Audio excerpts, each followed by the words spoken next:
Good Okay. morning. Good morning. So, you've had a heck of a week. Oh my God. Yes, I have. It's okay. Life tried to kill you.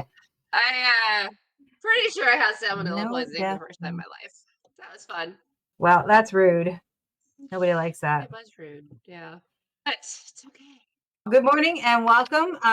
We are to the Dark Roast. Today we are going to be discussing video marketing and strategies for any kind of online marketing success. We're obviously going to be talking a bit about affiliate, but it really does go for any kind of marketing that you're planning to do online, whether you are a home business or an online business. I think it really doesn't matter because that video strategy is necessary these days.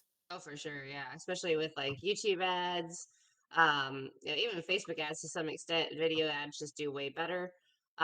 So just from an ad perspective, we're seeing that, video is the way to go. So of course it makes sense that from a social media's perspective, video is the way to go.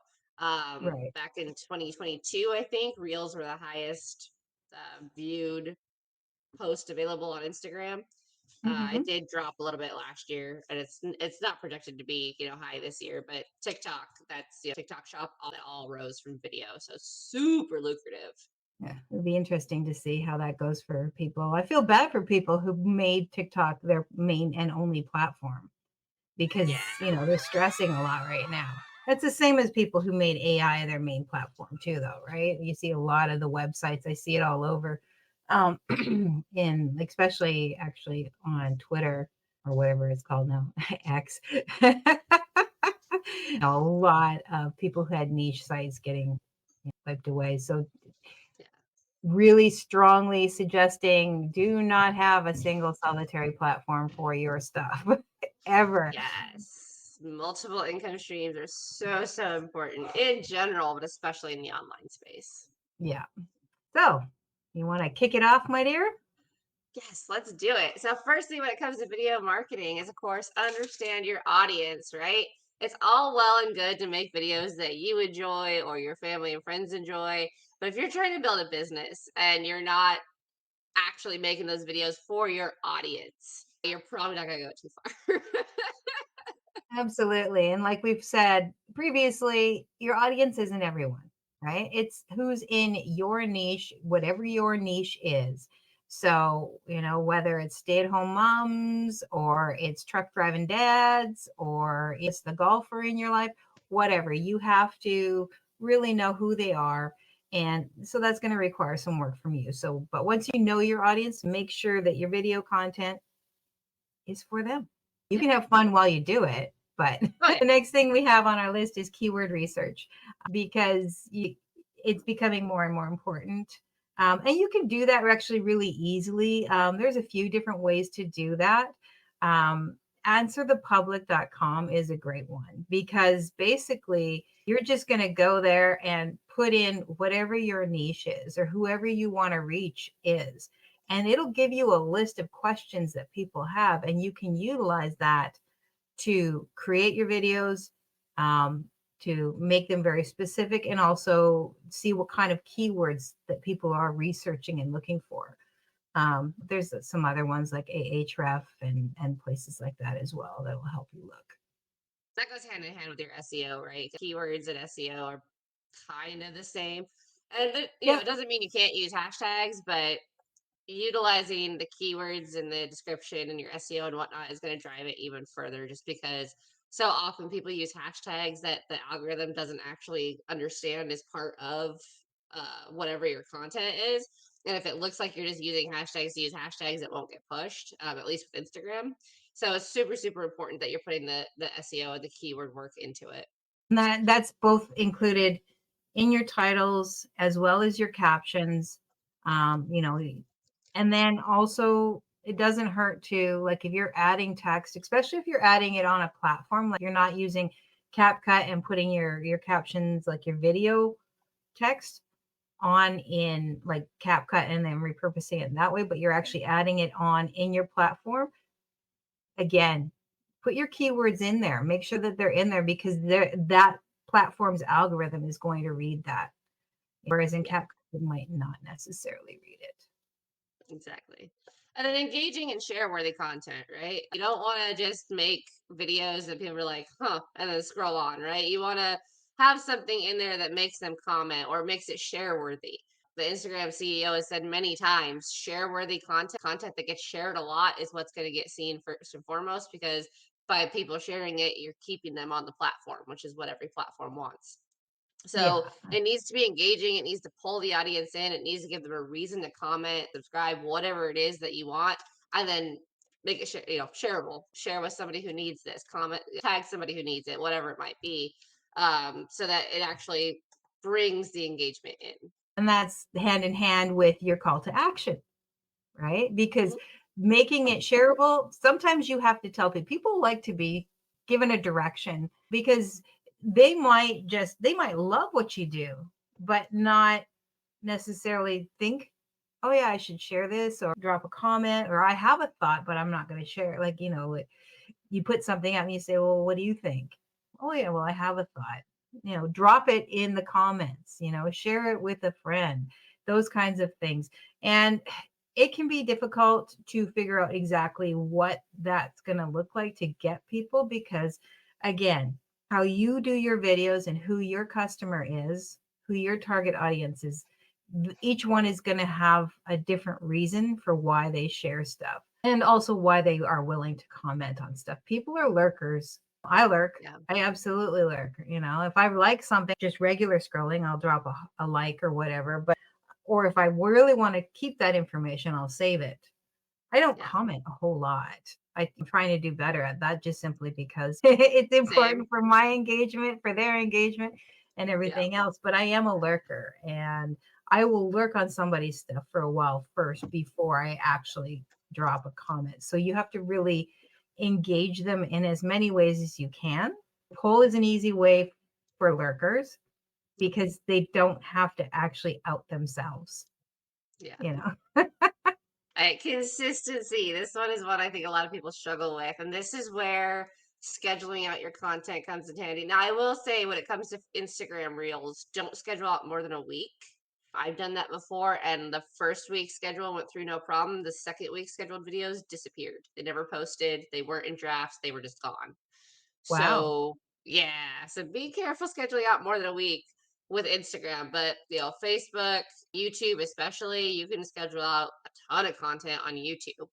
Um, or you can, bulk create in Canva. There's lots of really good ways to do that. Donna's actually a pro at that. So if you need help, reach out to her. She's fantastic. There are many ways that you can be consistent without having to content create every day. But it's still, consistency is still key. You don't want to be that person who pops up every 6 months and people are like, oh, yeah, that person. I vaguely remember they were funny, right? You want to be the person, like I get told all the time, I'm like, yeah, every time I open Instagram, there you are. I'm like, good. Yep, absolutely, because that helps push it forward. And actually, we've seen in our group, um, one of our members, she started being really consistent, posting 2 to 3 reels a day, 4 to 5 stories a day, and her Instagram engagement and just getting her information pushed out, as well as her followers, all went boom, right? And it Nice. was a big jump. Like it took her for a while. It took her a little while of building that consistency, but I mean, not terribly long. Like, Yeah, 3 weeks or something like that. And I think so. so, Yeah. I mean, 3 weeks of being consistent, really consistent, and she saw a marked difference in her work. Yeah. Now, again, like you can schedule either on the platform or depending on what kind of accounts that you have, you can use a third party, right? Yeah. Hootsuite, there's Metricool, there's a Repurpose. few. Repurpose is another one where you can schedule out and you can drop them all into all the various different platforms and it will do that for you. And then you don't have to struggle so much trying to maintain that schedule. The hardest part for you is going to be creating the batch content. Yeah. Yeah. For me, what works really well is like I'll choose a day over the weekend usually to schedule out a bunch of reels on Instagram for the next week. Right. But I'm still creating reels in the process, and you can still randomly like I really like this and I want to post it now. Like you can still do that. It's not going to hurt anything. But I think we've talked about this before with YouTube, especially. You want to schedule that on YouTube because YouTube, like however their back end works, it'll read whatever your description and whatnot is when it's scheduled to figure out who to push it to. And so YouTube does do a lot better if you schedule it on YouTube so they can figure out your description, especially if you're a smaller channel. So now with YouTube, just because you have more experience with this, can you schedule shorts as well as your long videos or just okay? I Yeah. thought you could, but I just wanted to confirm that. Yeah. Yeah. In March, actually, I had the entire month scheduled out, which was fantastic. And then for April, I've got most of my long form videos scheduled out. I kind of backed off of the shorts a little bit just because I ran out of editing time for the podcast and whatnot. But also because I was repurposing it to my Instagram and everything like that. And I was kind of using it as a case study to see if repurposed YouTube shorts did well or not. And they really didn't, which was, I thought, interesting. But yeah, you can schedule out. And YouTube, I think you can actually schedule out 90 days worth of content. So that's So, great. So automation right there, that's an excellent strategy. If you start building out your bulk content, now that could be your 3 to 7 second reels, which you can easily bulk create in Canva. oh, I yeah. did like a 10-minute tutorial that I can possibly put up on my channel and just share with people. It's super easy to do that. So that's your 3 to 7 second reels. That's your stories, that you could bulk create 100 of them and then boom, that's really simple. And then you spend your time focusing on creating multiple longer reels for yourself, more Yeah. talking reels, more specific reels. And both Canva and CapCut have AI assistants. I've been using the CapCut one a lot lately for my Ice Wellness channel because I can put in there my product is Ice Wellness. This is what we do, and it'll generate off of like it'll ask you like what media you want to put in it, but it'll generate video ads essentially. And some of them are terrible, but some of them are really good. So I've been playing around with that a lot. I have tried the CapCut one a few times and I don't like the way that they do it. But now with CapCut, you can teach it your own voice. So instead of having this weird voice that comes on that has nothing to do with who you are, you can actually train it to use your own voice. And while it's not perfect, it still sounds a lot more like you than some guy, right? Or some Well, you can always change the voices that it pops in too. Oh, So yeah, you can, but none of the voices sounded like me, right? And fair, so yeah. they're, way too sweet or kind or whatever. Not nearly sarcastic enough in my case. Exactly. But these are tools that you can use. And so with your video marketing strategy, you really do need a video editor. Yeah, Okay. Now there's lots of different ones out there. CapCut is a big one. And there's a reason for that is because you can do so much with it for free. You can automatically post. I very rarely auto post from CapCut. Um, same. just not my thing. Now they have tons of templates, especially for the fun, the shorter reels that you want to do, like under 15 seconds.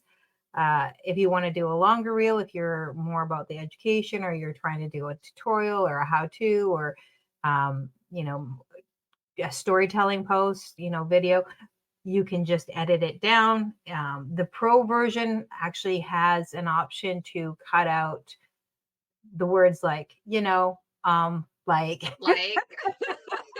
not that we ever say those, but never. and also cuts out big spaces and it allows you to edit those as you go along. So that's like $7 a month or $8 a month if you wanted to have that option. Which But isn't you don't, bad. no, it's really not because it gives you a lot of pro uh, specialty transitions and effects and all those sorts of things as well. Yeah, So it does make it a little bit easier. But yeah, even if you don't want to do that, you can still cut, you can do that all on your own. I think Opus Clip is another one that allows you to take your longer form videos and chop them up for free. I think it can do 10 and it'll give you a viral rating score on it if you want. So these are some great tools that you can use for free. And yeah, Opus Clip, they put their little marker on it. But honestly, if you didn't want that, you can then take it to CapCut and just blur it out. So Yeah. Oh, I love it. We'll get a little bit more into repurposing and editing next week as well. Huge piece that a lot of people miss is track and analyze, right? Like so often people will be like, "Oh, this video did really well. Don't know why," and they just leave it at that. And it's like, well, look at it, figure it out. Was it the time that you did? Was it a certain keyword? What did you do differently? That was one of mine where it just kept ticking along up until like 10,000 and on. And I was like, what in the world is going on? Like, I don't know what I did differently. And we think honestly what it was I changed where I was filming. I had a different background than like this or than the virtual backgrounds. Like I was in a different physical space. And that seems to get people's attention. I think I also mentioned Steve Jobs and Apple. So I think that kind of helps as well. But, again, like keywords. right? Going through and analyzing, like, oh, okay, I mentioned this person. Maybe that's what it was. Like, I actually put it in the description. Tracking and analyzing is so, so important. Like, I'm a data nerd. I love collecting data because data itself doesn't lie. I mean, you can make data say whatever you want it to say, right? But That's called statistic, boys and girls. yeah, but the data itself will tell you, what your audience is actually looking for versus what you think they're looking for. Yeah, and it also tells you if you're actually hitting your market. Like maybe it's doing great. Maybe you have a video that goes gangbusters, but it's nobody in your demographic. It's no one in your, it's not reaching the right people. So, yes, it's getting in front of a lot of eyes, but those eyes don't belong to your people, right? Yeah. So, that's great. How do I tweak this? Yes, it gets me a lot of views, but is it giving me the views that I need? Right? For the longest time, my content was mostly male and it was mostly like 20 something. And it was going to way overseas in areas that it was just 100% not my demographic. And I had to Mhm. really start tweaking some things and really, oddly enough, I had to specify my age a lot. It's like, which again, I mean, it's pretty obvious I'm not 20. So whatever. But and also using my location tag, not my I live here, but saying Pennsylvania. And not all my not all of my videos, but using it every so often really helped bring them back into the area where I'm at. Just because sometimes if you find that you're reaching people who are just geologically not in the right space for you, use your location. Like, and it does, like I say, Yeah. you don't have to narrow it down to your town. Do it to your state, Yeah. or your province or whatever, depending on where you're at. You know, do it to that just to get people who you're actually trying to reach in your geological sphere. Yeah. Well, and renaming your audio can help with that too, right? Like so many people post on Instagram, it's just original audio. You can edit that to, I'm talking about affiliate marketing or I'm talking about how to be better at cold plunging or like whatever it is. Like you can name your audio to fit what you're talking about. And then again, it's another way to get your keywords in there. The funniest thing, I don't have like major engagement on Instagram. I'm working on building that right now because I've focused mostly on Facebook. And I posted a video the other day. It was like a procrastination hack, which I thought, okay, yeah, that'll be cool, right? It's simple, whatnot. I forgot to put audio in it. So all you can hear is my husband because we were driving and there was the clouds had like a rainbow. So I was videoing it because it wasn't an actual rainbow. It was just sort of in the clouds. And all you can hear him saying is, not saying it's aliens, but aliens. And it took off. It's like got way more engagement than anything else. And I thought that's hilarious. There's That's no audio, awesome. there's no music. It's the procrastination hack. And then very quietly in the back, all you can hear is him saying, not saying it's aliens, but aliens. So you never know, right? Yeah. Yep. Well, you never know who's going to use your sounds either. Like we got tagged, the Smith and Shorts account got tagged on a weird short and it was like a dog barking. It was very obviously our dog barking, but it was over this like pit bull video and the pit bull was not barking. And we're like, what the hell is going on here? And then we realized that somebody had used our sound over their video and we have no idea why. But it was like, okay, well, this is interesting. It's just another way though. I mean, that again, when you're doing your videos, when you're uploading them, you have that option to turn those things off. You can turn off remixing, you can turn off all those options, or you can leave them open. It depends on how concerned you are about people utilizing your, your audio, or your visuals or stitching you or anything Yeah, like that. So um, sometimes it might be in your best interest to turn it off, and other times it might be in your best interest to leave it on, because who knows, somebody might pick it up and then use it somewhere else, and then that just gives you more engagements. That's just part of yeah, your sharing and all that sort of stuff. So yeah. And then, of course, staying updated, right? We talk about this all the time. When they roll out new features, look into them, figure out what they are, what they do, start using them. mhm. New features are always something that platforms want people trying, and the people who start using them right away are usually the ones who are going to get pushed. Yeah, and the other thing, if you're staying updated, because that also means staying updated with the legalities, the terms, Mhm. and all of those things, because those can change, and sometimes they're good for you and sometimes they're not. Like, there was a gal who had a video, she put up a video, um, updating the new Spotify terms, and they were not good. Okay, they were very much, we're going to take all your work and basically, we own it almost. The wording had changed so much that it was not a good situation at all. So I mean, stay updated with your terms and your, and also your privacy, staying updated with the new tools and toys and whatnot that they're putting on. And sometimes you won't know right away, but if you follow a couple of people who are very specific about that on your platforms, take the time to seek out the people who really, that's their whole goal. That's their whole Yeah, thing, is to stay updated and provide the latest and greatest information about whatever platform it is that you're big on, um, because that'll help you stay updated as well. for sure. And then that includes shadow banned words too, right? Like, I think shadow ban is used too often for people not wanting to admit their content sucks. But there is some truth to it, right? So make sure Yeah. you're searching those banned keywords, those banned hashtags, stuff like that, because there are a lot of people in the space who are dishonest and just trying to get money.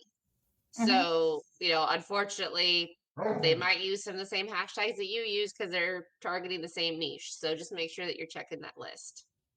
Yeah. And simple, search, Mhm. online search will do it. I mean, I know that, I think with Instagram, it's literally banned hashtags or something like that. Is my hashtag banned or something like that is what it's called. And it'll give you a list and they keep it fairly updated. But I'm sure that you can do the same search for anything, whether it's TikTok or anywhere else that you're utilizing it, just to see, are there hashtags that are banned, or are there keywords that are being banned? Because they're trying to keep up, right? Yeah. As much as we have to stay updated, the systems that we use, the platforms that we use, also need to stay updated, and they're always going to be chasing the change, right? Yeah. Because as a group, we're going to move faster. We're going to be like, oh, this is an option, this is an opportunity. We're going to look for ways to, not a good word, but look for ways to exploit the system to better serve us. And Yeah. so they're constantly chasing to make sure that it's not being exploited in a negative way. So those terms and conditions and privacy rights and all of the things that they allow and disallow are going to change. Yeah.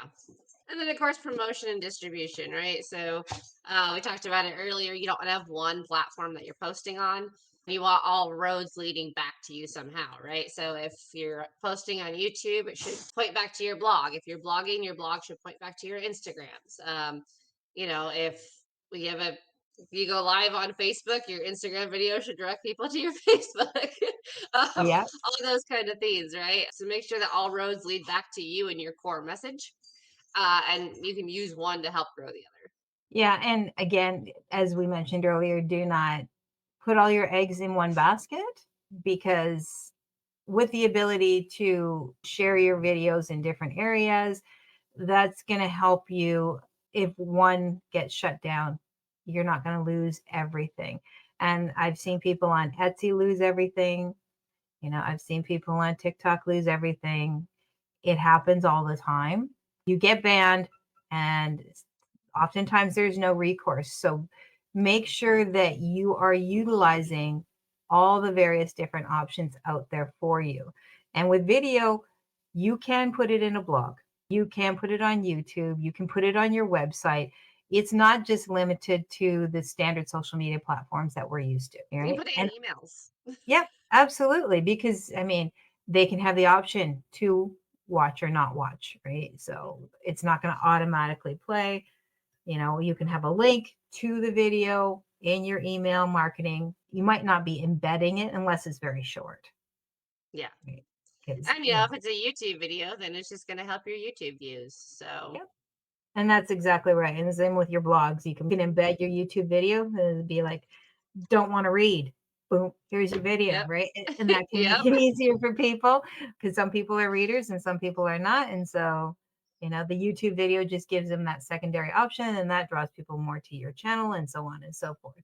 Yeah. Especially if you're like an Amazon affiliate or like an affiliate for a very specific company and all your videos are like reviews of their products and stuff. Blogging is a great way to get the reviews out there because a lot of people trust blogs more than any other platform for product reviews, especially with UGC going up and people are being paid for their content. So they're not always sure if, the It's people real or actually use not. what they're saying or if they're just saying they are. Yeah, exactly. So, blogging in conjunction with those video reviews is just another way to completely skyrocket your earnings and get you out there. And then again, if your Instagram, let's say, gets shut down, you still have your blog. You still have a way to promote these products. Yeah, and it's a way to also build up that know, like, and trust, right? Because if you've got your blog, which yeah, I saw that too. It's your blogs, people trust them. I mean, I know that when I'm doing a search, I look for reviews online, and then I look at the blogs, and I sift through the blogs as well as like, okay, are you credible? Are you not credible? Like, what kind of information do I have? But I always look at the blogs first, and then I'll look at the videos because, all right, so you know, you just throwing everything at the wall and hoping something sticks or not. So next No week we are worries. going to be talking about repurposing content. Yes, and Rose is the queen of repurposing content, getting the most out of your efforts. And now that is not just cross-platform posting.